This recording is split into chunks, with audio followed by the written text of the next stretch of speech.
Terima kasih atas kehadiran teman-teman media yang bersedia dalam hal ini menghadiri daripada press conference yang dilakukan oleh klien kami adalah saudara Rizal Gibran. Selama ini mungkin sudah banyak sekali beredar berita-berita atau cuplikan atau rekaman film baik di YouTube maupun di TV maupun di berita-berita lainnya yang menyatakan ABCD, yang dimana pernyataan tersebut adalah tidak benar dan menyesatkan. Selama ini memang klien kami saudara Rizal Gibran,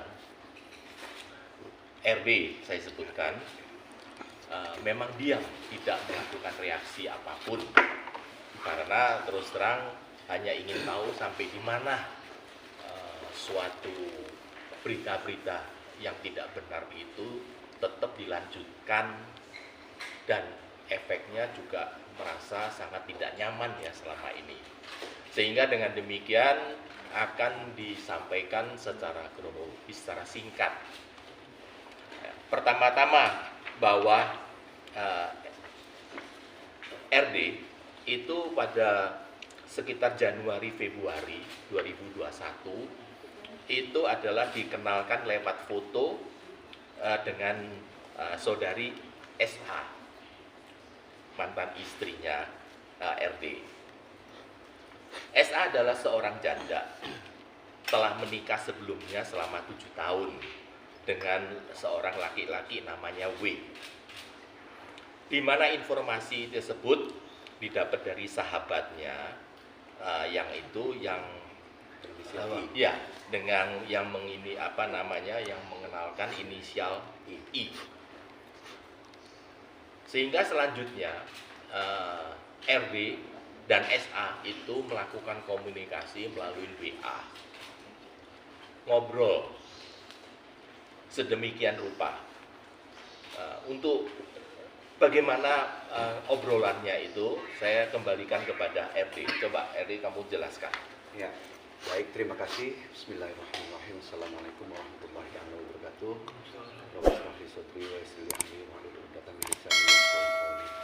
Alhamdulillahirrahmanirrahim. Pada kesempatan pagi hari ini yang berbahagia, saya harus menceritakan kronologis yang sebenarnya agar terang benderang. Waktu mungkin teman-teman saya dipanggil pertama kali ke Polda Metro Jaya untuk dimintai keterangan sebagai untuk klarifikasi ya, undangan klarifikasi itu, saya kan sempat menyatakan bahwasanya aib harus ditutup karena ini adalah masalah internal keluarga saya, masalah saya. Allah aja menutup aib kita, gitu kan.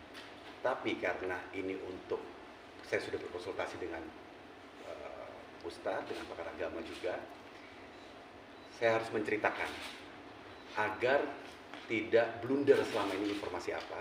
Ini mungkin agak sedikit panjang, tapi saya akan ringkas seringkas-ringkasnya. Saya akan menjawab, Bapak izin? Silakan. Ya, jadi lanjut, saya melakukan ta'aruf dengan saudari S ini. Proses ta'aruf hanya lewat tukar-tukaran telepon dan juga chat, dan ada beberapa kali lewat telepon. Beberapa kali saya minta untuk video call, tapi diindahkan. Berjalan waktu sekitar Idul Fitri, habis Idul Fitri 2021, saya bersama kakak mendatangi kediaman beliau di Surabaya untuk lebih mengenal. Pulang dari setelah Idul Fitri, saya kembali ke Jakarta. Saya melakukan obrolan lebih intens terhadap beliau, dan saya menceritakan semuanya tentang kehidupan saya, di mana saya di industri perfilman ini dari umur 15 sampai sekarang pun 46 insya Allah bulan ini, kurang lebih hampir 30 tahun saya di dunia ini. Saya sudah menjelaskan profesi saya, berangkat pagi, terkadang pulang pagi, kadang-kadang berangkat pagi, kadang-kadang nggak pulang. Bagaimana Sarah? Nggak apa-apa kak, aku bisa menerima apa adanya, karena aku cinta sama kakak. Oh baik, ya sudah. Aku ini pernah, bahkan ada beberapa komunikasi sama dia yang malah menyarankan saya untuk jaga kesehatan, gitu kan. Komunikasi berjalan, Sampai akhirnya saya lagi kena stripping pada saat itu di salah satu stasiun televisi swasta, Film Action, mungkin teman-teman tahu. Dan komunikasi kami dengan saya dengan Sarah, dengan S ini semakin intens gitu kan. Saya menceritakan semuanya, tapi saya menceritakan masa lalu saya, tapi tidak inti-intinya saja. Dan saudari S juga menceritakan. Jadi saya waktu dikenalkan ini juga saya dikenalkan lewat inisial I. Itu adalah sahabat saya yang menceritakan bahwasanya S ini sebelumnya sudah pernah menikah selama 7 tahun, ya, dan tidak mendapatkan momongan karena ada faktor X, gitu kan. Saya nggak tahu faktor X-nya seperti apa, gitu kan. Sempat waktu itu katanya sempat hamil tapi keguguran karena saya mendapatkan informasi, dan informasi ini diceritakan kepada saya dan keluarga saya bahwasanya sebelumnya, jadi saya ini orang ketiga. Sebelumnya beliau ini sempat ada hubungan, masih sepupu jauh saya, udah sempat lamaran tapi gagal. Yang kedua kali dengan inisial W itu yang menikah 7 tahun, dimana menceritakan saya kegagalan dia dengan 7 tahun itu, dia mendapatkan perlakuan KDRT, kekerasan seksual dan penyimpangan seksual. Itu diceritakan kepada saya dan juga cerita ke keluarga saya, dan saya sempat berembuk Bapak dengan keluarga saya, dan ini kondisi anak ini seperti apa. Dan pada saat itu akhirnya saya memutuskan untuk istikharah, berdiam diri. Saya memutuskan untuk berdiam diri walaupun informasinya kemarin ini, jadi selama ini harus utuh ya ceritanya ya. Kalau cuma sepenggal aja nanti jadinya tidak utuh ya Bapak ya. Jadi seperti itu. Saya istikharah, saya minta pendapat kepada orang tua saya. Bagaimana Mah? Orang tua saya, sudah, semua orang pasti punya masa lalu. Saya bisa menerima. Saya bilang, ya sudah, kita hadapi ini ke depannya seperti apa. Dan saya ini pekerja. Ya. Artinya pagi saya bergerak, tiap hari saya bergerak gitu kan. Apalagi udah setahun terakhir ini saya kemana-mana pakai transportasi umum gitu. Artinya saya bergerak. Saya bukan dari keluarga yang serba kecupan. Semua alhamdulillah saya punya ini dari tetes keringat saya gitu kan. Setelah itu saya bisa menerimanya. Saya sempat menghilang itu untuk berdiam diri. Pada saat itu beliau menelpon saya, masih tahu, Kak, bagaimana nih ta'aruf kita? Kalau kakak nggak maju untuk meminang saya ada seseorang dari Bogor untuk maju. Saya semakin berdiam diri, akhirnya bismillah, karena semuanya niatnya adalah niat baik. Saya datang ke rumah beliau tanggal 9 November tahun 2021 bersama keluarga untuk meminta. Selang sehari, tanggal 10, ada jawaban dari orang tuanya menerima permintaan kami. Itu di November, Desember akhirnya kita menetapkan untuk lamaran itu di Januari. Semua berjalan santai-santai aja. Hingga pernikahan saya ini, qadarullah, memang mungkin pada saat tahun 2021 itu industri wedding ini karena Covid ya Bapak ya, jadi agak menurun.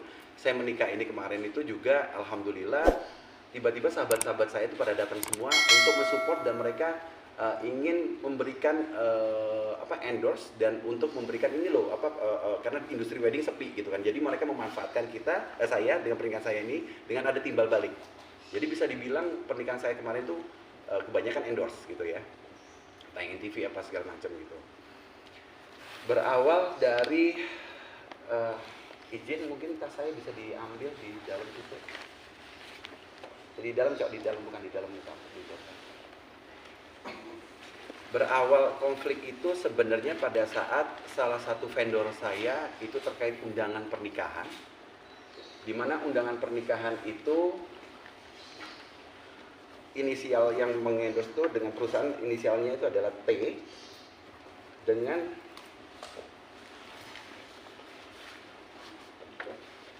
Bismillahirrahmanirrahim. Saya berani sumpah demi Allah, semua kesaksian saya ini saya nyatakan dengan sebenar-benarnya.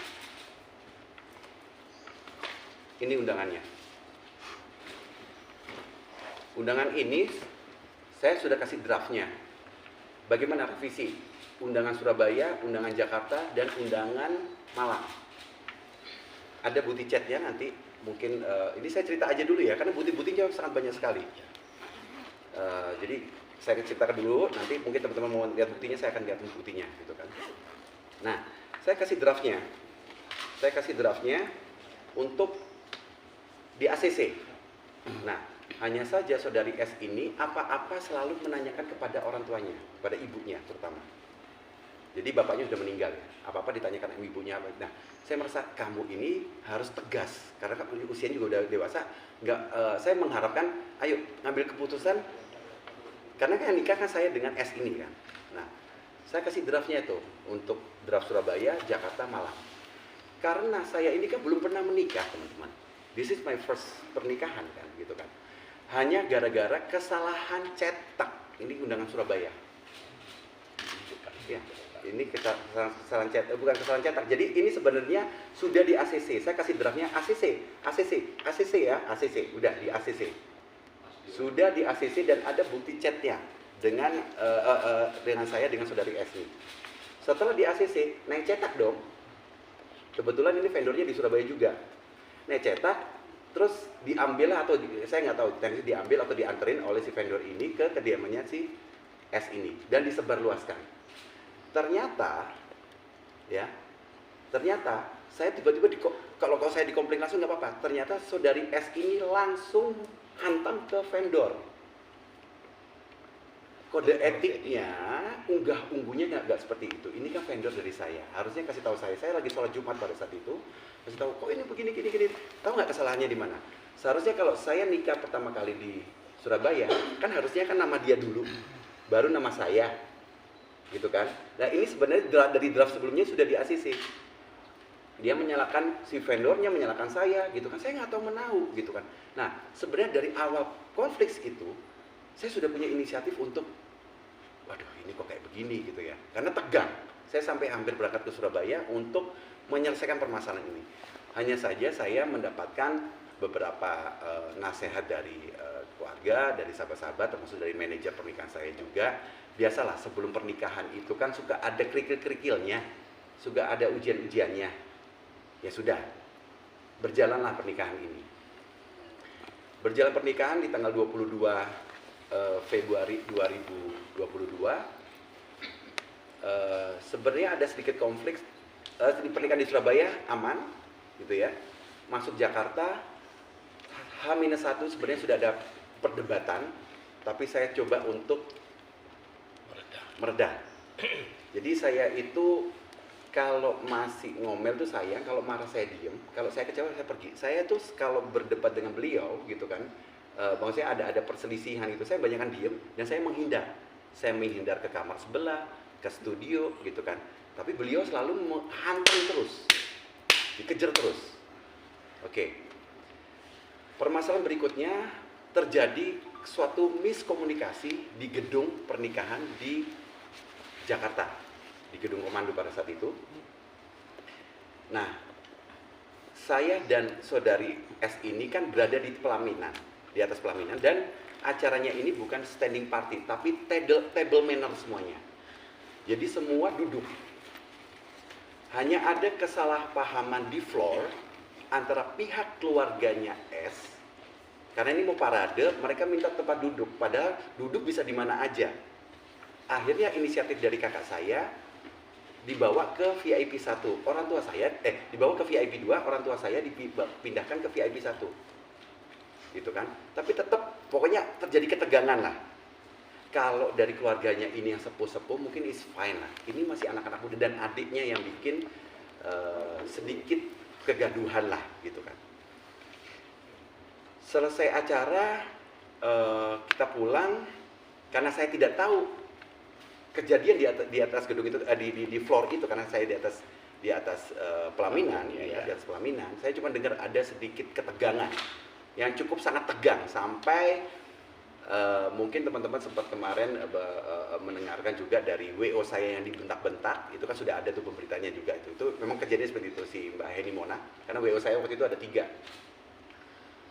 tegang lah. Tapi kan saya di sini kan netral ya, gitu kan. Tidak memihak sana, tidak memihak sini, karena saya posisinya ada di atas pelaminan, gitu kan. Nah, beberapa hari setelah acara di Jakarta, di gedung, saya di rumah, ini ternyata ada informasi yang berbalik semuanya. Lewat dia mendapatkan informasi dari adiknya yang berada di negara Arab, yang tidak ada dalam TKP. Disitulah terjadi konflik. Saya dengan dan untungnya qadarullah saya ini kan lagi menjalankan S3 ya teman-teman ya. Saya ini orang periset, saya ini orang peneliti.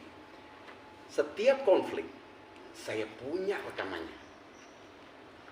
Panjang nih, nanti urusannya panjang nih. Nanti kita akan lihat bagaimana saya berdebat dengan saudari S ini. Apa mau sekarang atau nanti aja. Saya selesaikan dulu aja mungkin ceritanya ya. Dari situ saya konflik pertama, saya meninggalkan rumah karena saya tidak ingin berkonflik. Saya pergi ke rumah tante saya jam 12:30 pagi ya Bapak ya. 12:30 pagi saya meninggal rumah. Setelah beberapa hari akhirnya diselesaikan, ibunya datang, kita selesaikan di rumah keluarga om tante saya di daerah Jatiwaringin sana, Jati Asih kalau nggak salah. Kita tabayun lah, udah selesai masalah Jakarta karena kita masih mau melihatnya menuju ke acara berikutnya di Kota Malang. Setelah proses di Kota Malang berjalan seperti wajarnya, pengantin baru secara wajarnya aja, tidak terlalu ada konflik ya, percik-percikan sedikit, saya sudah banyak mengalah. Konflik saya meninggalkan beliau lagi itu pada saat Lebaran tahun 2022. Saya jadi sempat meninggalkan saudari S ini di rumah orang tua saya selama 1 bulan. Ada konflik lagi. Jadi kalau setiap apa-apa itu ditabrak, tidak apa. Jadi saya gugat beliau. Itu saya sudah mengkaji. Kalau dari hukum Islam, saya menggugat beliau itu intinya adalah nusyus. Saya sudah mengkaji nusyus itu dari 4 mazhab Imam Syafi'i, Hambali, Maliki dan Syafi'i. Dari 4 mazhab itu saya sudah kaji dan bukti-bukti nusyus apakah itu sebenarnya sudah ada, dan dari awal saya sebenarnya tidak mau buka karena ini adalah aib rumah tangga saya. Bukti chat nusyus apa segalanya, rekaman itu ada semuanya. Yang kedua itu saya tinggal di Malang ya. Akhirnya dia datang ke Jakarta, minta dia untuk udah Kak saya gini merendah, kita merendah juga. Akhirnya dia datang ke Jakarta, aku bilang nggak usah deh, bentar lagi kan udah mau Idul Adha, karena Idul Fitri Idul Adha itu kan rapat kan. Nah, waktu pernikahan saya sampai Idul Fitri itu saya nggak tahu nih kok dia datang ke saya, Kak maaf ya aku datang bulan nih belum bisa. Kan kita mengharapkan rumah tangga itu mendapatkan omongan. Oh udah ya udah. Mungkin kalau Allah belum inilah belum dikasih ya gitu ya Bapak ya. Ya kita jalanin aja gitu kan. Sampai akhirnya dia datang ke Jakarta lagi, habis itu kita berangkat lagi ke Surabaya karena saya ada rangkaian acara termasuk menghadiri pernikahan putra dari Pak Gus Menteri Pak Hakim Iskandar Kemendes. Kebetulan saya lagi banyak project dengan Kemendes untuk bikin film juga. Nah, di situ juga terdapat permasalahan kenapa Sarah ini kok susah. Akhirnya sebelum dia ke Jakarta dia sudah berobat ke salah satu dokter, ya, salah satu dokter dengan inisial R. Dan waktu saya balik dia datang udah berobat dulu. Pas kita balik lagi ke Surabaya, saya sempat diajak, saya antar juga ke dokter itu dan bahkan saya juga diobati. Dokternya itu dokter siapa? Dokter spesialis. Nggak, maksudnya dokter inisialnya R. Dari S. Dari S, bukan dari saya. Oke. Jelaskan itu. Ya. Nanti obat-obatnya juga masih ada, apa segala macam, bukti resepnya juga masih ada. Nah, itu konflik yang kedua itu saya udah tinggalkan 1 bulan, ya. 1 bulan itu ada permasalahan-permasalahan yang setiap apa-apa ditabrak. Jadi saya sudah sebenarnya udah nggak kuat. Apalagi ditambah ini rumah tangga saya adanya intervensi dari pihak luar. Telepon ke kakak saya, gitu kan. Saya boleh sebutkan intervensi dari pihak luar? Boleh. Jadi rumah tangga saya ini ada campur tangan dari orang tuanya, gitu kan. Sampai kayak contohnya ada beberapa hal kayak seperti rumah saya sudah ada CCTV udah puluhan tahun, dipaksa untuk lepas. Sampai banyak hal yang rumah tangga saya ini diatur. Loh, ini kan rumah tangga saya gitu kan. Intinya saya pengen mendapatkan istri yang samina watokna. Unsur nusyus dalam hal ini banyak bukti-bukti nusyus yang sudah mencukupi bukti gitu kan. Sampai terjadi yang ketiga kali saya meninggalkan rumah itu karena saya harus ada kerjaan di Jakarta. Oh, sebelumnya dia sempat sakit, sempat dirawat, ada beritanya juga. Sakitnya itu cuman akhirnya harus dirawat di rumah sakit kelas B ya pada saat itu ya, karena vaskes saya itu rujukannya ke salah satu rumah sakit di daerah Cibitung. Dokter menyarankan untuk dilakukan endoskopi, koloskopi untuk mengetahui karena di USG nggak begitu jelas. Nah, nggak begitu jelas. Akhirnya 10 hari di situ, saya tiap hari harus menjaga dia. Tapi saya bilang kalau saya tiap hari menjaga di sini, kapan saya gerak untuk bekerja? Pagi saya harus kerja gitu loh. Saya harus aktivitas. Di situlah perdebatan maksudnya. Saya mengharapkan, ayo saya pengen punya istri yang struggle, yang tough gitu loh. Kalau perlu apa-apa kan ruangan kamar kami ini dekat sebelahnya itu langsung ruang suster, gitu kan. Sampai akhirnya dokter yang menangani kami untuk dirujuk di rumah sakit yang fasilitasnya lebih lengkap, gitu kan. Pada saat itu dokter menyarankan untuk dirujuk itu langsung direct dari rumah sakit ke rumah sakit dengan menggunakan ambulan. Tapi beliau tidak mau karena takut lah dengan ambulan ini. Nggak tahu, padahal sebenarnya ambulan fine-fine aja sih sebenarnya. Jadi saya sedikit melihat secara psikologik dari mantan istri saya ini yang tidak menentu, fluktuatif gitu. Tapi saya tidak bisa mendiagnosa apa karena saya bukan ahlinya. Harus ada ahli-ahlinya yang akan bisa menentukan gitu kan. Bahkan terakhir dokter ya menyarankan kepada saya gitu kan. Ini waktu kunjungan ke kamar beliau sebelum pulang, akhirnya udah 10 harian, dokter menyarankan, ayo kamu tuh kuat, saya itu dapat pasien yang lebih sakitnya dari kamu, ini ada tapi harus semangat, kuncinya semangat, gak perlu terlalu didramatisir. Akhirnya saya keluar dengan dokter, ngobrol 4 mata, untungnya semua pembicaraan saya itu apa? Alhamdulillah, saya rekam, arahan dokter apa saya rekam semuanya. Tapi sebenarnya ini kan adalah wadah-wadahnya yang untuk saya buka gitu loh. Cuman akhirnya kalau teman-teman buka di Google gitu, pemberitaan saya itu menyudutkan, tapi ya ini harus biar terang benderang gitu kan. Saya harus menceritakan kronologis yang sebenarnya. Akhirnya saya balik ke kamar, saya ditabrak lagi. Kamu ngomong apa sama dokter? Loh, dokter menyarankan begini, enggak mau, sampai teriak-teriak, sampai mau jemput infus. Untungnya Pak Dorobo, handphone ini saya taruh di sini, on kamera. Saya rekam sampai suster datang, maksud bapak itu nggak kayak begitu, sampai dia mau kabur dari rumah sakit. Nah ini kan istri saya, tanggung jawab saya. Kalau sampai ada apa-apa, ada terjadi bagaimana, saya sebagai suaminya bertanggung jawab kan. Akhirnya setiap ada konflik dia itu selalu online dengan ibunya. Rumah tangga macam apa kayak begini? Selalu dihantam. Nah ini saya ngobrol sama ibunya. Akhirnya apa? Kalau saya sebagai suaminya kan harusnya dengar apa kata saya kan. Jadi baru didengar itu kalau sampai ibunya yang ngomong. Akhirnya dokter ketemu saya, dokternya lagi kunjungan ke ruang-ruang lain. Saya ketemu dokter, saya tarik dokternya, saya bicara dengan, saya minta bicara sama dokter saya sambungkan ke ibunya. Baru ibunya nyambung lagi ke mantan istri, baru bisa percaya. Lah terus kalau gitu posisi saya apa nih? Ya kan? Saya tuh ada bukti semua loh. Saya nggak mau buka loh kayak begini, aib loh. Oke, kita kembalikan pada titik pokoknya aja. Titik pokoknya adalah dari rangkaian-rangkaian permasalahan itu semuanya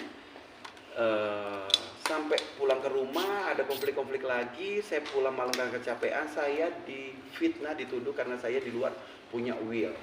Itu yang membuat saya tidak kuat. Akhirnya saya memutuskan untuk keluar lagi dari rumah untuk yang ketiga kalinya. Dan ditampung oleh salah satu sahabat saya di salah satu apartemen. Kurang lebih seperti itu, dan akhirnya Em, saya paksa orang tuanya untuk datang ke Jakarta karena saya sudah ada posisi yang saya merasa diri saya terancam kalau saya berdua sama dia. Saya merasa ya, gitu. Orang tuanya datang, saya bisa ngobrol sama orang tuanya karena apa-apa kan selalu ke orang tuanya kan. Saya bicara sama orang tuanya, ayo saya ini mau pulang ke Malang di bulan Oktober itu karena ada acara plus sekaligus saya ada tatap muka kuliah S3 saya ini gitu kan. Ayo kita ini udah blunder, udah bola salju itu udah gulungannya udah gede. Maksud saya, ayo berobat ini kan kalau asuransi kan mau dipakai di mana aja kan bisa kan. BPJS mau dipakai di mana aja bisa, yang penting kita aktif kan.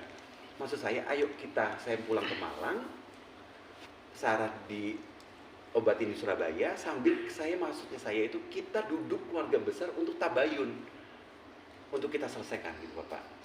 Nah akhirnya saya sempat pisah ranjang dengan beliau ini, sempat saya anterin ke dokter-dokter yang rujukan, dokter sampai angkat tangan, dokter menyarankan untuk dioperasi.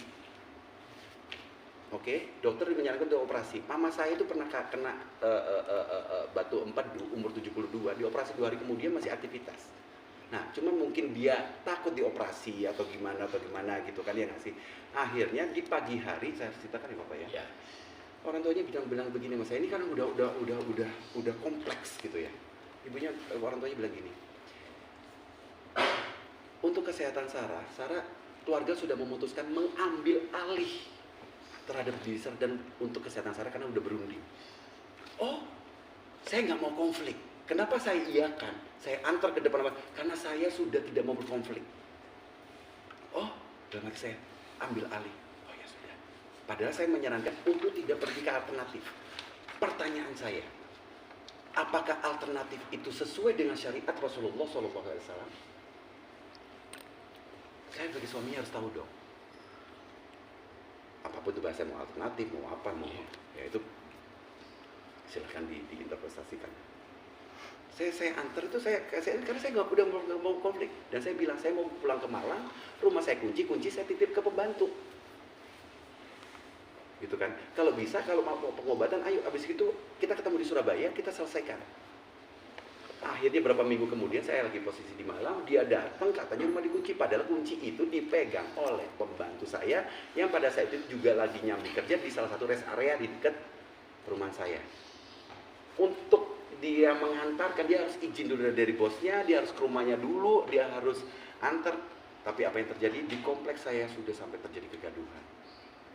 Jadi sebenarnya teman-teman sekalian, nah dari situ akhirnya dia sempat masuk rumah, kunci kita udah kasih gitu kan, 4 hari kemudian meninggalkan rumah dan ada bukti CCTV.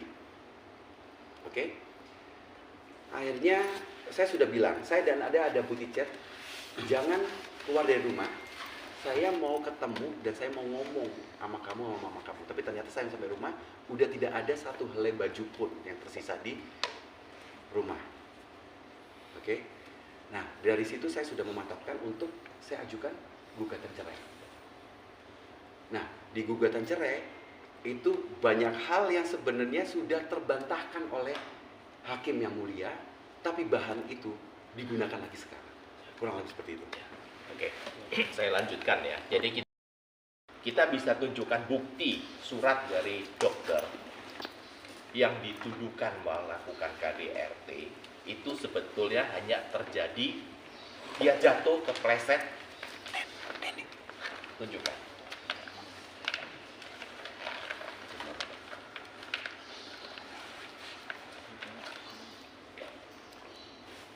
Ini ya, saya melakukan KDRT ya. Saya buka satu bukti aja. Ini dari institusi kesehatan. Kalian bisa baca apa keterangan di sini? Baca Pak. Silakan dilihat agak tinggi supaya kelihatan. Tulisannya kecil, tapi mungkin nanti bisa di shot. Bisa di sini. Ya nanti aja deh, nanti bukti karena banyak banget saya punya bukti.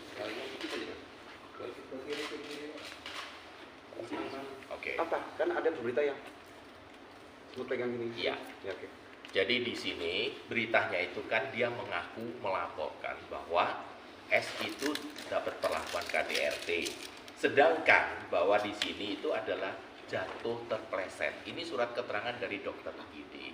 Jadi apa yang dikatakan bahwa itu adalah tidak benar atau mengada-ngada, dalam hal ini dalam bahasa hukumnya itu memfitnah telah terjadi KDRT.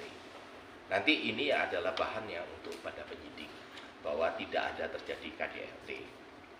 Kedua, tuduhan daripada foto ada biru-biru pada tangannya. Yang pertama saya tanya, saya berfoto mungkin setahun yang lalu, 2 tahun yang lalu, sebelum saya kenal dengan Rizal. Misalkan suatu contoh kan. Kemudian saya bilang, setelah saya kenal dia, saya ada biru-biru ini. Itu kan bukan bukti. Karena kalau memang bukti dia merasa dipukul, dibanting, ditekuk, di apa segalanya, terjadi biru-biru, lembam dan segalanya, kan ada visium dokter. Tanggalnya harus tahu. Ini kan hanya menunjukkan foto, ini kaki saya biru misalkan gitu kan. Terus saya bilang, karena dipukul, loh ini terjadinya padahal setahun 2 tahun yang lalu. Bahwa itu kan fitnah. Jadi tidak bisa serta-merta dengan menunjukkan foto, mengadu, mengatakan bahwa ini telah dianiaya. Bahwa itu tidak benar, karena tidak ada visium dan tidak ada tanggalnya pada foto tersebut. Ketiga, tidak dinafkahin. Bahwa ada bukti-bukti transfer, coba tunjukkan. Saya itu bilang sama Sarah, saya ini orang sederhana. Siap makan sepiring berdua pakai garam, nggak apa-apa kak. Yang penting aku cinta sama kakak. Oke, ayo kita survive bareng-bareng. Dan saya selama untuk pernikahan kemarin itu, ya, saya itu sampai mengorbankan, menyekolahkan rumah saya hanya untuk membahagiakan dan untuk ini pernikahan saya yang pertama kali. Banyak beberapa yang saya kasih secara pribadi, tapi saya untungnya juga apa? Saya banyak bukti transfer kepada beliau. Kasih lihat satu persatu. Banyak banget deh, tebel nih pokoknya. Tunjukkan ini satu balik gitu, supaya kelihatan lebih jelas gitu. Ya, pokoknya kurang lebih lah, ini tebel banget ya. Jadi yang penting satu, Sampai ada berita bahwa R ini bukan orang yang berkelebihan, sehingga tentu tapi dia tetap tahu tanggung jawab bagi seorang suami bahwa dia harus memberikan sesuatu untuk nafkah, meskipun nafkah itu tidak besar. Karena nilai misalkan ya contoh 1 juta, mungkin bagi orang tertentu, aduh hanya untuk beli bakso aja lebih dari 1 juta. Tapi bagi orang yang uangnya sangat terbatas, 1 juta bisa untuk setengah bulan. Kan itu relatif ya. Tapi yang jelas apa yang dilakukan oleh RI tersebut pada S itu jelas sudah memenuhi norma sebagai seorang rumah tangga. Tapi kalau misalkan S merasa bahwa itu tidak cukup, dia sendiri tahu kan bahwa R itu bukan seperti lain-lain ya. Mungkin ada selebritis yang dalam hal ini yang luar biasa hartanya. Ini R ini kan yang sangat sederhana lah. Dia sampai harus pakai kendaraan umum, kan udah tahu hidupnya itu adalah sangat-sangat sederhana ya. Kemudian ada tuduhan katanya melakukan kekerasan seksual. Kekerasan seksual itu dalam hukum itu tidak serta-merta saya bisa menuduh bahwa telah diperlakukan kekerasan seksual. Harus ada saksi ahli yang memeriksa apa yang dikategorikan kekerasan seksual. Kan? Contoh dalam hal ini, kita hidup dalam masyarakat demokrasi seperti ini. Seksual itu sudah bukan zaman dulu orang tua kita mungkin 2 generasi sebelumnya. Kini sekarang udah variatif kan. Ada namanya 69, ada namanya oral, ada namanya segala macam. Dan saya rasa semua orang itu kalau secara jujur lah, sadar, tahu itulah. Itu bukan suatu kekerasan. Itu suatu variasi dalam hidup kan supaya lebih harmonis. Sehingga kalau menuduh kekerasan seksual, silakanlah secara prosedural. Suruhlah ahli untuk melakukan pemeriksaan apakah betul ini kategori kekerasan seksual atau tidak. Ya. Contohnya, ada berita yang saya baca, katanya ada pintu kenapa harus lewat jendela, kira-kira demikian, mohon maaf ya. Nah, tapi harus tahu pintu jendela itu adalah variasi. Kedua, S ini ternyata waktu ke dokter di Surabaya itu didiagnose itu mendapat suatu infeksi faktor X yang sangat bahaya, yang dimana pintunya nggak bisa dibuka, kan? Dia sendiri sadar bahwa dinyatakan sama dokter bahwa untuk 6 bulan sampai setahun supaya untuk sementara puasa, kan kira-kira begitu. Itu saran dari dokter. Silakan dokter sebagai saksi. Tapi karena mungkin waktu ketika itu S beretiket baik, kan gitu, atau masih sayang sama R, kemudian oke lah kita pakai variasi lain, kan tidak semata-mata harus demikian. Ya, dia sudah pernah menolak, kan gitu kan, tapi akhirnya ya mungkin mana terjadi berapa sekali, 2 kali, saya nggak tahu lah, kan kira-kira demikian. Tapi namun hal demikian harus kita lihat faktor utamanya, bahwa karena dia ada sakit, harus puasa, kemudian dengan inisiatif yang bersangkutan sendiri yang mengajak R untuk melakukan sesuatu sehubungan suami istri. Terus kemudian ada yang mengatakan selalu pulang malam dengan mabuk. Kalau pulang malam mabuk ya mungkin teman-teman di sini kan sudah terlalu banyak lah hubungannya sama artis-artis kan. Artis kan tahu sendiri jam tayangnya itu kadang syutingnya itu kan tidak menentu, bisa-bisa 2 hari kagak pulang kan gitu kan. Nah dia sudah tahu bahwa profesinya itu demikian. Jadi memang R juga mengakui pernah pulang pagi kan gitu kan, tapi dalam hal ini karena kerjaan. Kalau soal mabuk saya rasa Karena saya mata merah pakai kendaraan umum capek gitu kan ya, tidak di, kalau indikasi mabuk itu kan harus ada bukti saya sempoyonnya, nggak ada karena saya kecapean, kecapean itu. jadi mabuk dalam hal ini yang kita kategorikan mabuk, misalkan saya sudah minum alkohol sangat berkelebihan, kemudian saya udah telanjang buka baju lah misalkan kan, saya banting-banting meja, saya mukul orang, saya cari-cari orang, itu namanya mabuk kan gitu kan. Dan lagi R dalam hal ini kalau matanya merah terus kemudian capek, sudah teler seperti orang sudah sempoyongan, itu kan tidak bisa serta-merta dituduh sebagai mabuk. Kecuali dalam hal keadaan mabuk, si R ini melakukan sesuatu, dia telanjang bulat keliling di jalan untuk lari gitu kan, ya itu dia mabuk lah, dia ada tidak beres gitu. Sehingga tuduhan-tuduhan demikian itu semua tidak benar. Jadi saya minta dalam hal ini supaya teman-teman media mengerti apa sebenarnya yang terjadi. Ya. Kemudian saya kembalikan kepada media, kalau barangkali ada yang bertanya, silakan. Oke, sebelum itu nanti jadi aduh gimana ya, udah saya buka pertanyaan aja dulu deh, silakan. Mungkin Ya. Bang, Disayangkan nggak sih laporan soal terbukti pada Begini, untuk memberikan laporan adalah hak setiap warga negara. Dan bagaimana SPKT itu menerima laporan, itu adalah hak daripada petugas piket untuk menilai dan meyakini. Jadi kami tidak pernah menyesal atau menyalahkan kenapa diterima. Itu tidak benar. Karena benar tidak benar itu kan relatif dari sudut kacamata siapa. Bagi saya tidak benar, bagi penyidik mungkin ada faktor-faktor tertentu ini yang benar. Nanti kita uji bahwa apakah itu benar atau tidak benar. Namun dalam hal ini saya hanya bisa membuka secara umum bahwa hubungan seksual itu bukan hanya serta-merta seperti konvensional. Zaman sekarang sudah bervariasi. Jadi janganlah kita sok suci, wah gua nggak pernah begini, bah udahlah jangan bohong lah. Ya kan, film sudah beredar di mana-mana, apapun cara itu ada. Dan lagi kalau dikatakan penyimpangan apa? Kan dalam hal ini supaya dibuktikan, jangan serta-merta. Apalagi ketika waktu di sidang perceraian di pengadilan agama, itu hakim tanya pada saksi A, gitu kan, saya tidak sebutkan siapa. Apakah saudara saksi lihat? Enggak, saya diceritain. Nah, kalau Anda hanya diceritain, apakah Anda berkapasitas sebagai saksi? Ya kagak bisa kan dalam hal ini. Karena itu sudah dijawab, ada namanya notulen sidang.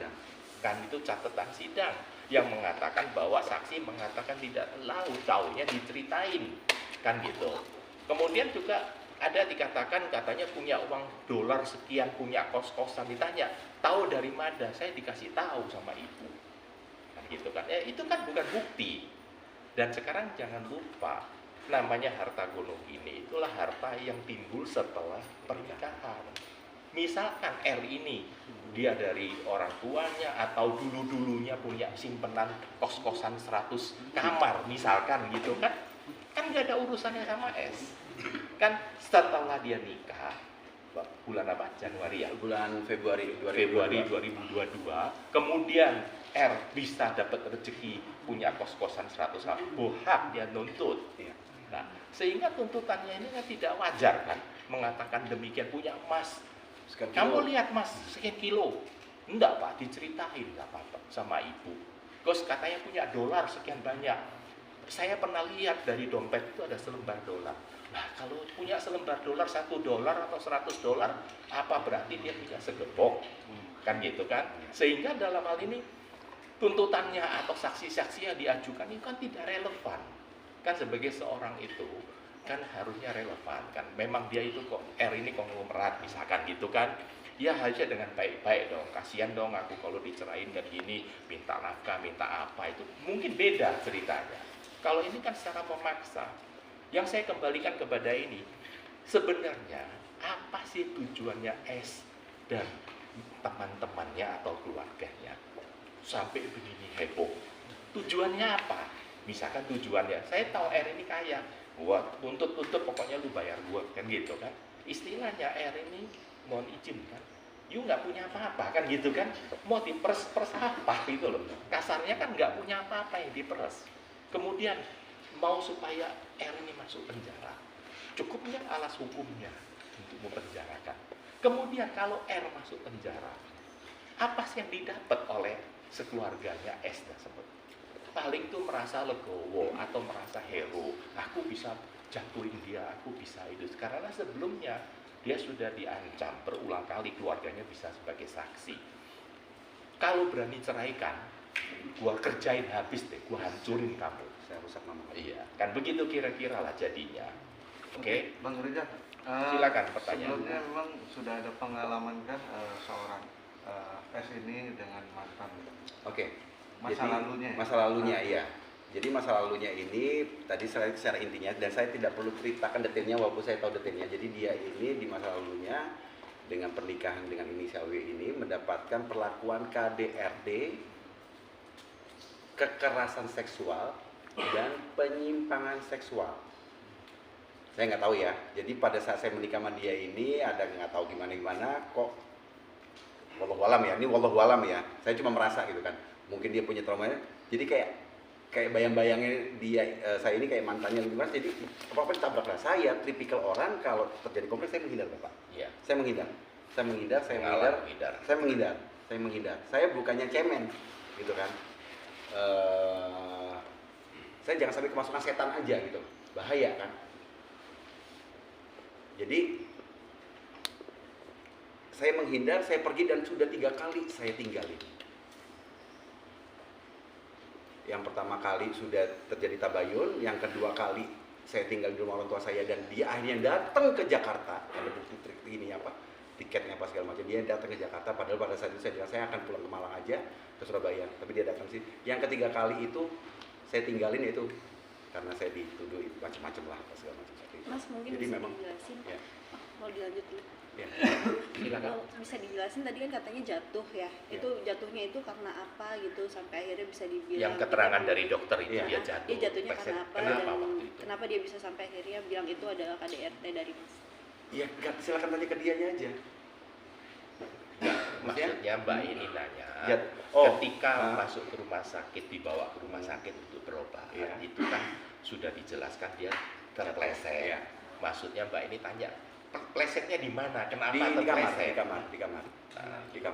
Di kamar tidur. Di kamar tidur. Bukan di kamar mandi atau Bukan. apa? Oke. Pokoknya di kamar itu ada kamar mandi juga. Iya. Terus waktu terpleset, maksudnya R bagaimana? Rizal Ya bagaimana? langsung refleks saya, langsung refleks. Menolong Langsung dia menolong. gitu. Jadi dia kepleset jatuh. Ya, gitu. baru keesokannya baru kita ke rumah sakit untuk diobatin. Jadi jatuhnya memang tidak sengaja gitu ya? Ya. Nggak sengaja kan, bukan jatuh. Kenapa? Apa dia sengaja jatuh atau kamu jatuhkan dia atau bagaimana? Ya, kita mau ke pasar, Ah. habis itu dia buru-buru gitu kan, Buru-buru mau jalan gitu, buru-buru mau kepleset. jalan ya. Oh, oke. Tapi saat itu Bang Rizal kan juga pernah dipanggil sebagai terlapor ya dalam Ya. laporan beliau itu. Di situ Bang Rizal sempat melampirkan bukti surat dari dokter itu nggak kalau ternyata itu terpeleset atau gimana Bang? Ini nanti pembuktian nanti akan saya bawa lagi. Ah. Pada saat itu saya sudah siapkan tapi Tidak ditunjukkan. tidak diminta.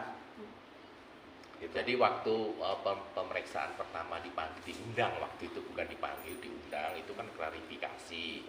Sehingga kemungkinan, karena waktu itu belum dengan saya, mungkin pertimbangannya daripada Saudara Rizal ini, bukti-bukti itu baru akan disampaikan kalau diminta. Oke. Jadi dia hanya menjelaskan Jadi kronologis kalau- secara singkat iya. saja, kira-kira demikian. Intinya kronologis lebih mendalam ini kan pasti akan membutuhkan banyak penelitian dan ahli-ahlinya ya. Jadi intinya seperti itu aja. Bang, tapi Bang mungkin ini kan tadi Abang sendiri bilang kalau ini adalah aib dari keluarga Bang sendiri Iya. sampai akhirnya memutuskan untuk mengungkapkan ini sendiri, apa Bang alasannya mungkin? Untuk mengungkapkan aib ini sendiri hari ini alasannya apa mungkin Bang? Gini loh ya. Ingat gak teman-teman pada saat saya dipanggil pertama kali, saya kan bilang itu masih ada tuh beritanya itu. Saya berusaha untuk menjaga, menutup ini semuanya. Allah aja menutup aib kita.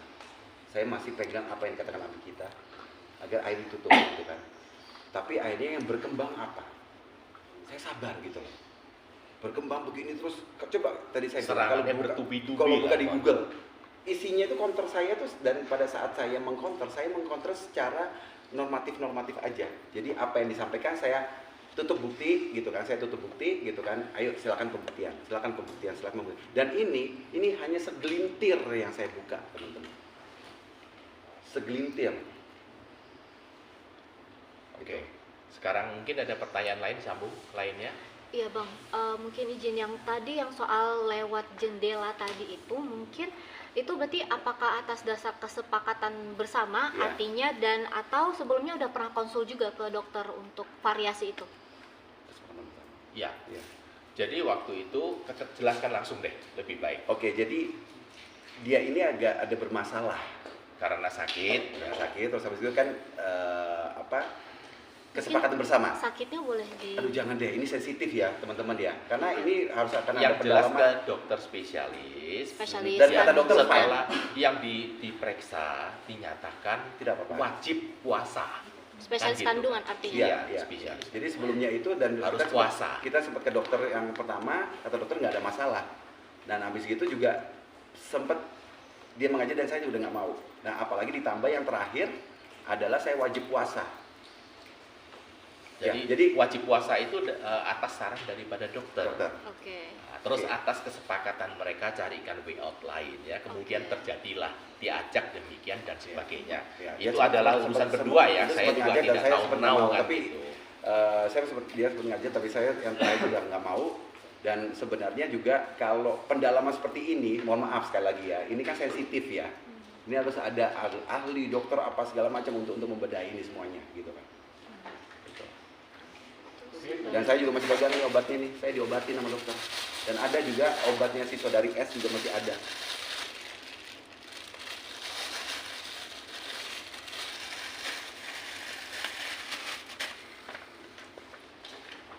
Resep dokter juga masih ada. Cuma segelintir lah. Ya, silakan. Mungkin masih ada yang pertanyaan lainnya. Mobil, nanya pil lo. Makan mulu. Bang Rizal Jadi tadi- saya cuma mengharapkan kode etik jurnalis berimbang lah. Jadi dalam hal ini kenapa hari ini dibuka kan mengundang teman-teman karena serangan bertubi-tubi. Kalau dibiarkan terus, yang tidak benar pun menjadi benar akhirnya. Kan jadi harus dalam hal ini di-counter. Counternya ini hanya singkat.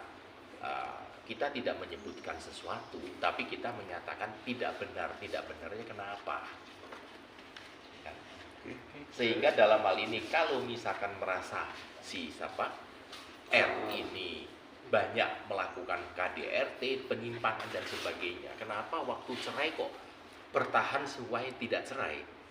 Kan tidak logis kan ya. Kalau Mbak mau diperlakukan nggak bener kan, kalau dulu Mbaknya ngajukan cerai dong, bukan dia suruh cerai kagak mau kan, kayak kasar gitu kan.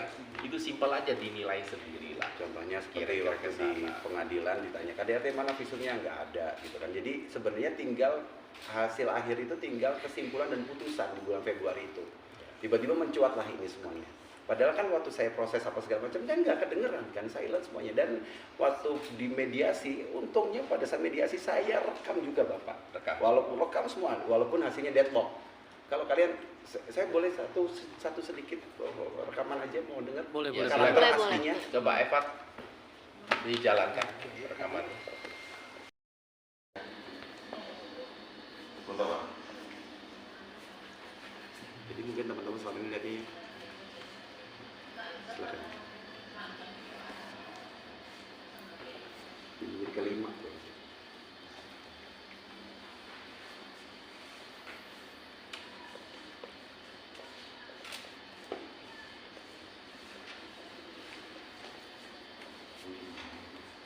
Ambil sini. Apakah berhak seorang istri meninggikan suaranya?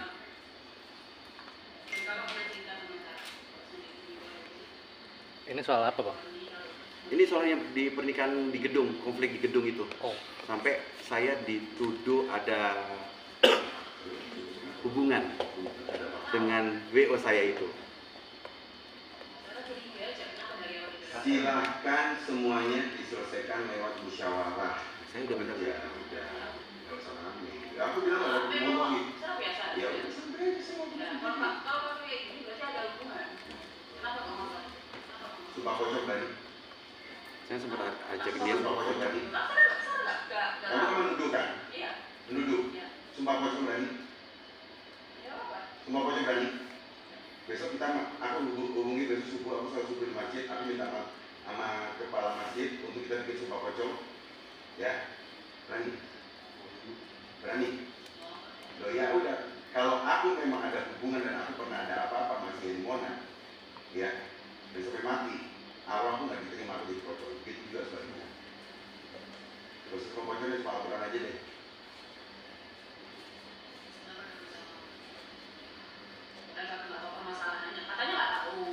Saya minta maaf atas keluarga semuanya. Atas keluarga besarnya Amji. Jadi pada saat Ya, itu biar meredamkan semuanya. Ini kan konferensi, saya bikin konferensi pers itu pertama. Kalau sudah tahu kayak gini kenyataannya. Kenyataannya apa? Emang kamu ada bukti-bukti kenyataannya? Aku saksi dua kok. Ya udah buktikan aja nanti di persidangan. Awas ya kalau sampai sekarang benar ya. Sama Buktikan di keluarganya. persidangan. Minta maaf sama keluarganya Pak. Buktikan di Minta persidangan. maaf. Oke. Yang apa? Yang benar-benar. Ya udah, kamu nuduh-nuduh ada hubungan Nggak ada bagaimana? yang gombal. Ya udah, sebab pocong aja kalau berani. Saya nggak usah. Ya kamu nuduh aku ada hubungan apa segala Ya, macam. itu kan dibelain terus. Lo dibelain, bukan belain saya kenapa? Dibelain, sudah jelas-jelas. Karena kasus kemarin itu kan saya mau cabut semua, apa nggak berantakan apa acara seperti itu? Yang di rumah sakit itu yang dicabut. Oh iya iya. Udah tapi penting ada kata-kata kalau kita udah cerai aja dari situ. Ini ada. Iya.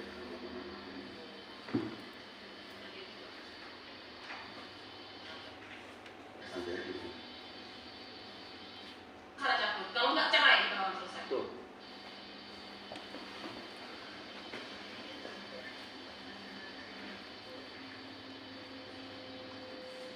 Mulai terbuka ya teman-teman ya. Aku nggak main-main. Injak-injak kayak gini.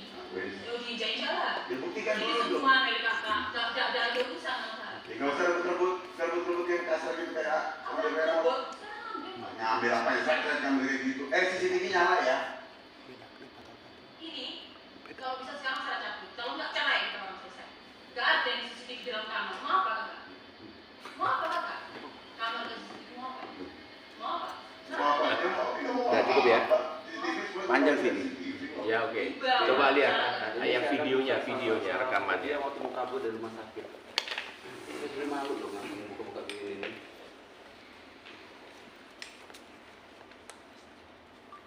dia lagi online dengan ibunya. Jadi apa-apa harus online dengan orang tuanya. Kalau kamu mau pulang, kamu tanggung jawab loh. Jadi apa-apa? Bukan. Ini akan dari autoimunnya kamu tuh naik turun. Ini udah datang, dia udah lari mau cabutin infus. Iya. Oh, susternya ini maksud bapak nggak kayak gitu. Jangan, nggak bisa. Saya bukan begitu masalahnya. Ini anak dokter tadi juga autoimun mas sekarang ini malu ada.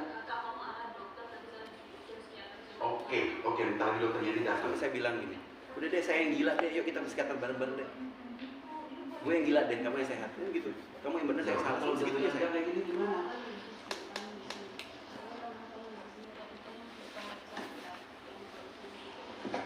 Kamu tuh istriku, seharusnya kamu itu sampai nama aku. Kalau kayak begini ngambil tindakan sendiri, kamu mau ngambil tindakan sendiri. Oke, kalau kamu mau ngambil tindakan sendiri, bikin surat pernyataan, saya akan bertanggung jawab terhadap diri saya.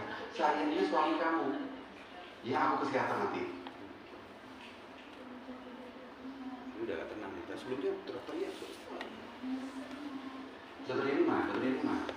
Ini saya harus ke dokter ini seperti tadi yang saya cerita itu. Dokter ini ketemu sama saya. Lagi telepon dengan ibunya, baru dia bisa tenang. Jadi kalau mau apa-apanya repot sama saya sebagai suaminya tanggung jawab kan. Saya sebagai suaminya tanggung jawab. Cukup ya teman-teman ya. Sedikit bukti aja yang saya buka ya. Ini hanya segelintir, tidak tahu karakter aslinya. Beda dengan pacaran. Istri hak saya berhak untuk mengetahui dan saya harus punya bukti bagaimana karakter istri saya ini untuk menjadi bahan evaluasi terhadap diri saya gitu. Ini sebenarnya tadinya untuk bahan evaluasi, untuk pembelajaran saya, bukan untuk saya buka ke halayak ramai seperti ini gitu kan. Tapi selama ini apa? Mungkin teman-teman melihatnya kan suaranya pelan gitu. Santun gitu ya. Pelan, bukan pelan. Apakah? Bang, jadi bisa bilang Sarah punya kepribadian ganda. Saya tidak bisa mendiagnosa itu, biarkan nanti keputusan Dokter, ahlinya, dokternya. Seharusnya dalam hal ini ya silakanlah. Kalau perlu dua-duanya diperiksa sama psikiater, kan gitu kan, enak kan gitu kan. Kan ketahuan yang nggak benar siapa. Saya psikolog. Bang, untuk cerainya sendiri. Maaf sebentar ya. Saya ngambil S3 itu harus lulus loh tes psikologi saya. Oke, silakan. Cerainya sendiri kemarin kapan ya Bang? Untuk Sudah resminya. putus. Untuk resminya kapan kemarin Bang? Kan sudah resmi, sudah diputus kan, berarti sudah punya kekuatan hukum. Di bulan begitu Iya. waktu tanggalnya mana coba lihat.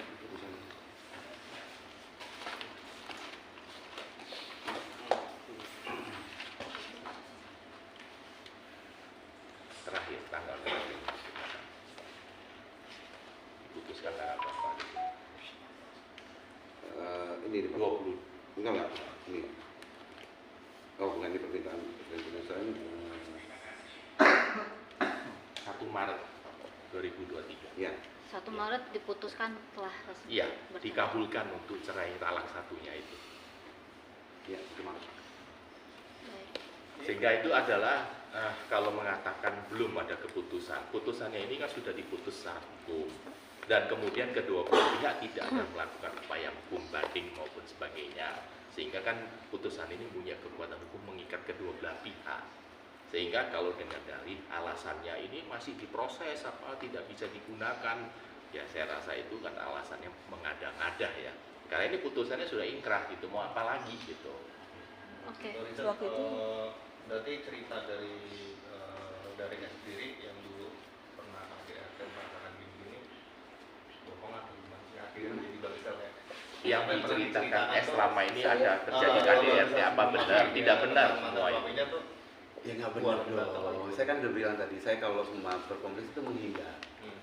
Pak, saya karate gandua Pak. Saya cuma untuk di lokasi syuting pun juga itu hasil reaksi istri. Itu saya melihatnya adalah ibu saya. Bukan Yang perlu bukan dilindungi. saya perlu dilindungi, harus saya sayangi gitu. Tapi dalam hal ini kenapa saya ceraikan? Karena posisi saya itu sudah terancam ya. Karena ada banyak faktor lah. Jadi apa ya? Bukan lagi menurut saya bukan pembangkang ya, tapi pemberontak. Setiap titah suami itu diberontak.